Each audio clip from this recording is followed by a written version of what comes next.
على بعد ساعات قليلة من زيارته المقررة إلى الجزائر، أفادت وسائل إعلام إسبانية مساء يوم أمس الأحد أن زيارة وزير الخارجية خوسيه مانويل ألباريس التي كانت مقررة اليوم الاثنين إلى الجزائر بطلب من نظيره أحمد عطاف جرى تعليقها حتى إشعار آخر. وفي نفس الشأن بررت الجزائر هذا التعليق بازدحام أجندتها، في وقت ربطت مصادر إسبانية هذا القرار الفجائي بموقف مدريد الرسمي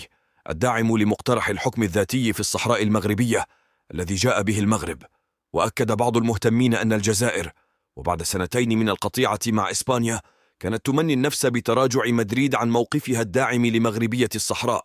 وهو الأمر الذي لم يتحقق خلال المفاوضات التي سبقت زيارة خوسيه مانويل ألباريس التي كانت مقررة اليوم إلى الجزائر رغم كل الإغراءات التي قدمها الكابرانات.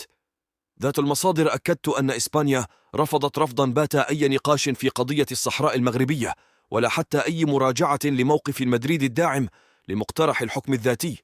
الذي اعتبرته قرارا سياديا لا رجعة فيه، الأمر الذي أغضب الطرف الجزائري الذي صارع إلى تعليق هذه الزيارة بعد أن فقد كل حظوظه في انتزاع أي مكاسب يضيق بها الخناق على جيرانه في المغرب.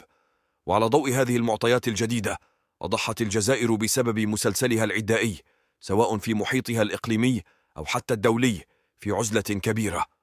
وهنا نتحدث عن فجورها الكبير في خصامها مع الإمارات، وحشر أنفها في المشاكل الداخلية لمالي والنيجر التي جرت عليها غضب هذين البلدين الجارين، إلى جانب مشاكلها مع السعودية ودول أخرى.